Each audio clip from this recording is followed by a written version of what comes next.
at the airport and go to the immigration counter, and the guy receives my passport. He sees the valid visa issued by the French embassy in South Africa. On the opposite page is blank, and he stamps it. Charles de Gaulle Airport, 16 September. Then he looks up, and he sees my headgear. And lights begin to flash in his head. That this guy is a fundamentalist. He is a terrorist. He is a fanatic. Yeah, this lights, this guy here, this uniform. So, now what to do?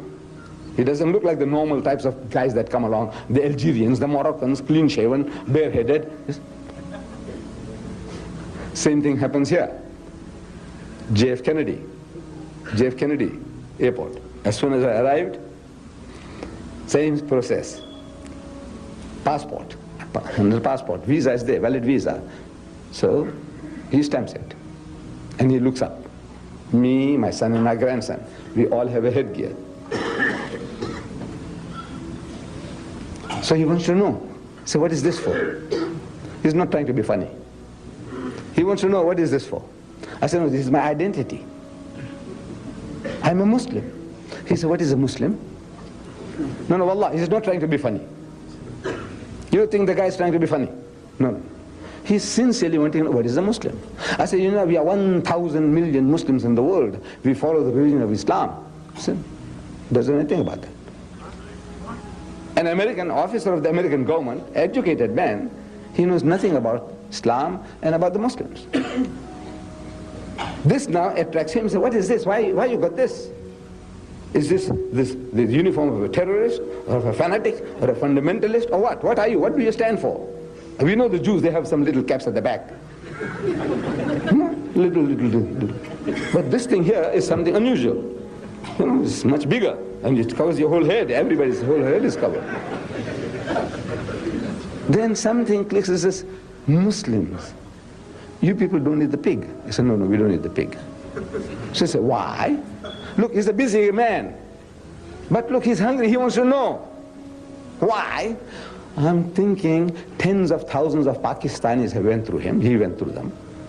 Tens of thousands of Iranians he went through, and the Moroccans and the Algerians and the Saudis, all. But it didn't strike him at all. Why?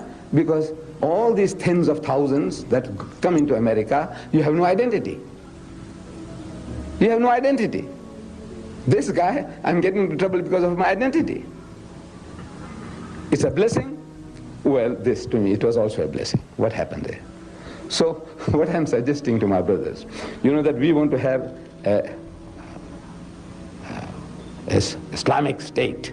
We want to have an established, what do you want to establish here? Khilafat. I said, very good, I'm for it, my brothers, I'm for it. But these soldiers, you my soldiers, I want you to identify yourself. I want you to identify that you are a Muslim. Damn it all, in the streets I can't make you out, who's who. I can't wish you salams. So my brother there, he looks like a Frenchman. Or he looks like an Italian. Or he looks like a Greek. Am I right?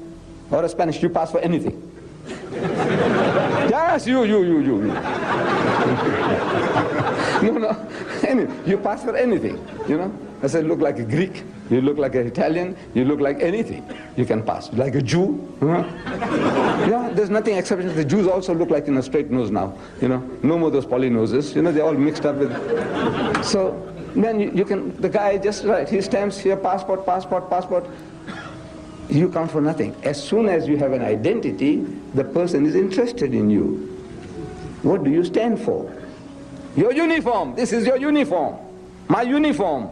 In the aeroplane from Chicago to here, the hostess is asking, what is this for, sir? Why you got this?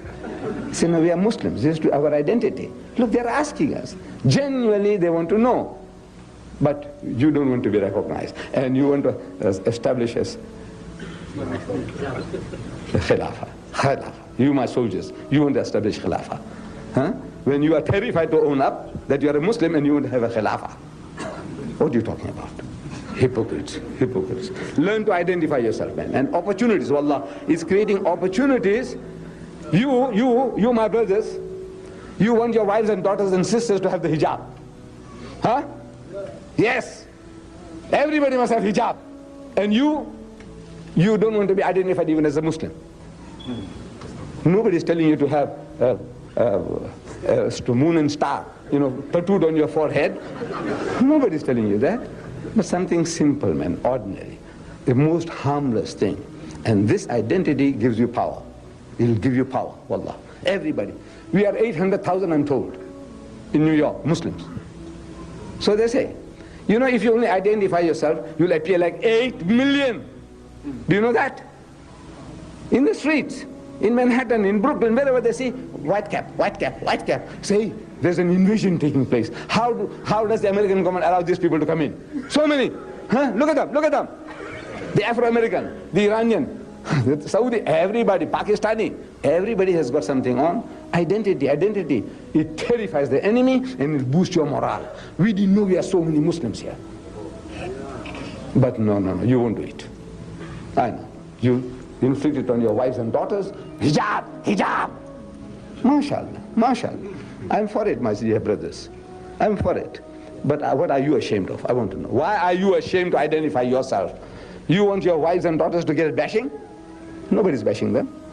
Why are you afraid that you'll be bashed? Somebody's going to hit you on the head for wearing this. No. Identity. So this Frenchman, he saw this identity and he saw this is something unusual. All the Moroccans come, clean shaven and no hat. All the Tunisians come, clean shaven and no hat. All the Algerians come there, clean shaven, no hat. Right, they pass. This guy is something unusual. So he types my name on the computer and he finds me there. And it followed 3 hours of interrogation. He wrote my whole history, they wrote my history. And they kept me for 11 hours and pushed me back to London and all the trouble they gave me. Why? A nuclear power, the land of liberty, fraternity, equality. You know that? The French Revolution, they boast about liberty, fraternity, equality. That nation is terrified of this hat.